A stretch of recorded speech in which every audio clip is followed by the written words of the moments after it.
लिए दो बेहद खास मेहमान हमारे साथ इस चर्चा का भाग बन रहे हैं। सबसे पहले हमारे साथ सामाजिक कार्यकर्ता सावित्री चौधरी जी जुड़ रही हैं। बहुत बहुत स्वागत, बहुत बहुत शुक्रिया मैम आपका। और हमारे साथ सामाजिक कार्यकर्ता नीलम मोहन जी भी जुड़ रही हैं। नीलम जी आपका भी बहुत बहुत स्वागत, बहुत बहुत शुक्रिया। सावित्री मैम, शुरुआत में आपसे कर रहा हूं क्योंकि बहुत संवेदनशील, बहुत पेचीदा और बहुत मार्मिक विषय है। एक तरफ हम कहते हैं कि भारत उभर रहा है, तरक्की कर रहा है, विश्व गुरु बनने की रफ्तार में बहुत गति से आगे बढ़ रहा है और कह रहे हैं कि हम बहुत ज्यादा आगे मॉडर्न भी बन रहे हैं, लेकिन जो हमारी रूट्स कमजोर हो रही हैं, उन रूट्स के कमजोर होने का सबसे पहला आप कारण क्या मानती हैं? क्योंकि जैसे जैसे रूट्स कमजोर होती जा रही हैं, हम देख रहे हैं कि फैमिली वैल्यूज कम होती जा रही हैं। देखिए कुणाल जी, सबसे पहले तो मैं आपके चैनल का धन्यवाद करती हूँ कि मुझे इस मार्मिक विषय पे अपनी बात रखने का सौभाग्य मिला। दूसरा, देखिए ये बुढ़ापा एक दर्दनाक बोझ है और समाज ने इसे उपेक्षापूर्ण निर्दयता के कारण इसे और ज्यादा दर्दनाक बना दिया है। और दुर्भाग्य इस बात का है कि 5-5, 6-6 बच्चों को माँ बाप संभाल सकते हैं, लेकिन अकेले माँ बाप को 5-5, 6-6 बच्चे नहीं संभाल सकते। ये दुर्भाग्य। और ये सब क्या, देखिए दोष किसी का नहीं है, दोष किसी का नहीं है। कहीं ना कहीं हमारे पालन पोषण में ही कोई कमी रह गई है, हमारे संस्कारों में कोई कमी रह गई है, जो हम अपने बच्चों को संस्कार नहीं दे पाए। देखिए हमें अपने बहन बेटियों को भी हमें ऐसी शिक्षा देनी होगी कि कोई भी, आप देखने वाला समाज में आपने रीड किया होगा कि कोई भी कुंवारा लड़का अपने माँ बाप को अनाथ आश्रम में नहीं छोड़ा था।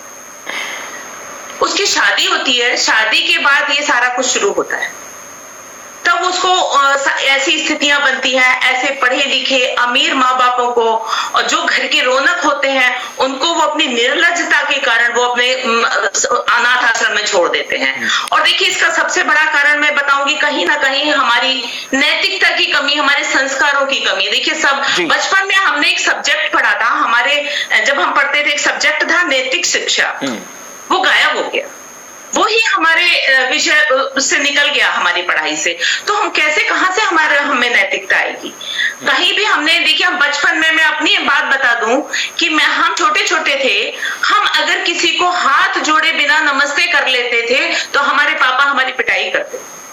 उस समय ये संस्कार दिए जाते थे। और ये आजकल क्या, देखिए नमस्ते की बात छोड़ दीजिए, हाय हेलो में सब कुछ चला गया। हम पश्चिमी सभ्यता में बह रहे हैं, अपनी सभ्यता संस्कारों को सब कुछ भूलते चले जा रहे हैं जी। और ये नहीं उनको दिखाई देता है। केवल आजकल के जो बच्चे हैं, नई जनरेशन है, उनको एक आजादी चाहिए जी। एक आजादी के कारण वो ऐसा सब कुछ कर रहे हैं। इसके लिए हमें देखिए कहीं ना कहीं सरकार को भी एक जागरूकता अभियान चलाने चाहिए इसके लिए, और एक कठोर कानून भी बनाना चाहिए। जो अपने पेरेंट्स के साथ ऐसा करेगा उसको कोई ना कोई सजा दी जानी चाहिए। ठीक है। और मैं यहाँ ये भी मानूंगी कि देखिए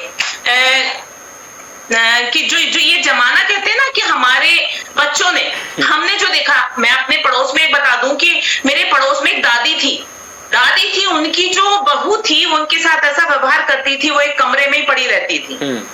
और आज हम जाते हैं और उनकी ताई की हम अपनी खबर लेते हैं तो देखते हैं कि उनकी बहू भी उनके साथ ऐसा कर रही है। तो देखिए जमाना डुप्लीकेशन का है, कहीं ना कहीं हमारे बच्चों ने जैसा देखा है वैसा ही वो सब कर रहे हैं। ठीक है। तो ये सब दोष हमारे संस्कृति। हमारे साथ नीलम मोहन मैम भी बहुत जुड़ी हुई है। बहुत बहुत स्वागत मैम, बहुत बहुत शुक्रिया आपका कीमती समय देने के लिए। और जिस तरह से सावित्री जी ने कहा कि एक माता पिता 5-5 औलादों का बोझ अपने कंधों पर उठा लेते हैं, लेकिन जब वक्त आता है कि इन अकेले बूढ़े माँ बापों का बोझ उठाने के लिए, तो वो 5 कंधे पीछे कदम खींच लेते हैं। क्या कारण आप मान रही हैं कि जिन बुजुर्गों को घर की रौनक होना चाहिए, जिनके होने से घर पर एक आशीर्वाद रूपी छाया रहनी चाहिए, आज वो वृद्धाश्रम में दुख भरे आंसू बहा रहे हैं, अपने जिंदगी के बचे हुए पल काट रहे हैं? कुणाल, हमारा इसके ऊपर बहुत फर्क है।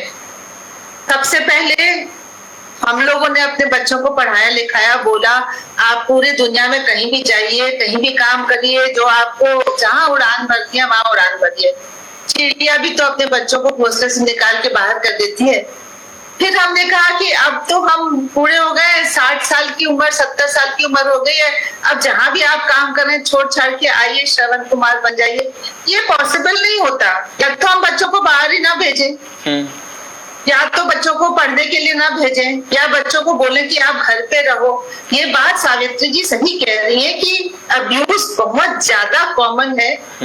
हेल्पेज की रिपोर्ट के हिसाब से 34% अब्यूज बच्चे ही करते हैं, ज्यादातर बेटा ही करता है, और ये रिपोर्टेड फिगर है और ये पुराना डेटा है। शायद आज 50% भी आप कह सकते हैं, 60% भी कह सकते हैं। ये बात सावित्री जी की बिल्कुल सही है, मगर ये बात बिल्कुल गलत है कि ओल्ड एज होम में पटका जाता है, क्योंकि अगर आप आज के हालात में देखिए तो ओल्ड एज होम्स भी अब बहुत आगे बढ़ गए हैं और बहुत अच्छे हो गए हैं। और हम लोगों ने इवेंचुअली साउथ से शुरू हुआ था, अब नॉर्थ में भी बेटर होम्स आने लगे हैं। हम लोग इवॉल्व हो गए, सोचने लगे हैं कि हम लोग को अपने पेरेंट्स के लिए कुछ दिल से करना चाहिए। और ऐसा नहीं है, हमें याद है हमारे पास एक IAS ऑफिसर आई थी, हम नाम नहीं लेना चाहते, पंचवटी में आई थी, आते ही कहती है कि people who are making old age home should be shot. तो हमने कहा कि आप ऐसे क्यों बोल रही हैं? अगर आप सब ओल्ड एज होम्स खत्म कर देंगी तो जो लोग अकेले अपने घर में रह रहे हैं, जिनके साथ किसी भी तरह का अब्यूज होने की पॉसिबिलिटी है, कोई भी आके चोरी भी कर सकता है, मार भी सकता है, उनकी प्रॉपर्टी ले सकता है, वो लोग किधर जाएं? वो लोग अपना घर बार सब छोड़ के अमेरिका चले जाएं या USA, मतलब कहीं बाहर देश में चले जाएं या किसी और शहर में चले जाएं, उनके सब यार दोस्त तो यही है। तो ऐसा नहीं है कि ओल्ड एज होम्स बहुत खराब जगह है, अच्छी जगह है और बहुत प्रेम से लोग और बहुत सहानुभूति के साथ बनाते हैं। आई डोंट एग्री कि ये ठीक, लेकिन नीलम मैम आज भी एक आम भारतीय के दिमाग में धारणा बनी हुई है, ठीक है, लेकिन नीलम मैम आज भी एक आम भारतीय के दिमाग में धारणा बनी हुई है कि ओल्ड एज होम में वही बुजुर्ग माता पिता रहते होंगे जिनके बच्चों ने उन्हें घर से निकाल दिया, या जो माँ बाप खुद ही अपना घर छोड़ गए क्योंकि उनको वो इंपॉर्टेंस, वो प्यार, वो इज्जत नहीं मिल रही थी जिसके वो हकदार हैं। इन दो जो ट्रांजिशंस हैं उनको आप कैसे डिफाइन करेंगी कि जो माइंडसेट था अब वो बदलने की बहुत ज्यादा जरूरत है? कई वॉलंटरली तो माता पिता खुद आते होंगे ओल्ड एज होम में कि भाई अब हमें अपने घर में नहीं रहना क्योंकि बहुत अकेला महसूस होता है, बहुत दिक्कतें आती हैं, हमें भी प्यार चाहिए। बच्चे फॉरेन कंट्रीज चले गए 7 समुंदर पार, तो ज्यादा अच्छा है कि हम अपना बचा कुचा समय कुछ ऐसे लोगों के बीच गुजारें जिनसे हमें प्यार मिले, स्नेह मिले, सम्मान मिले और आत्मविश्वास भी मिले कि age is just a number, nothing else and nothing. Kunal, सबसे इंपॉर्टेंट बात तो ये है कि हम लोग को यंग पीपल जो कम्युनिकेट करते हैं सबसे ज्यादा अच्छा लगता है। तो कहीं ना कहीं हम लोग को अपने बच्चों से कम्युनिकेशन करना पसंद है। हम लोग चाहते हैं कि बच्चे कनेक्टेड रहें, है ना? मगर इसीलिए हम लोग के जो ओल्ड एज होम्स का जो नजरिया है वो बदलना चाहिए। ओल्ड एज होम्स या कम्युनिटी के बजाय it should be for everybody, कि सब लोग रह पाए उसमें, यंग एंड ओल्ड मिला के। इस तरह की हम लोग की विजिटर कम्युनिटी होनी चाहिए। इसीलिए हम गवर्नमेंट से भी बात कर रहे हैं कि किसी तरह से हम लोग एज फ्रेंडली कम्युनिटीज बनाएं। आप समझ रहे हो? उसमें काम करने वाले आपके जैसे लोग भी रहें जो कि कभी कभी अपने किसी और की नानी दादी से बात कर सके, और जिसमें कि ओल्ड पीपल भी रहें, जिसमें जो कि एल्डर फ्रेंडली सोसाइटी। हम चाहते हैं इस तरह के लोग, आपके जैसे लोग आएंगे, हम लोग आप नाइस लुकिंग पीपल देख के ना हम लोग को खुशी मिलती है, हम लोग को अच्छा लगता है। तो हम लोग चाहते हैं कि सोसाइटी के बीच में रहे, नहीं कि हमको सोसाइटी से कहीं अलग पटक दिया जाए। नजरिया बदलने में कुणाल बहुत टाइम लगेगा। धीरे धीरे आप देखिए पिछले 10 साल में बहुत फर्क हुआ है, बहुत ज्यादा तरक्की हुई है नॉर्थ इंडिया में। अगर साउथ में देखिए तो मच बेटर ऑलरेडी है।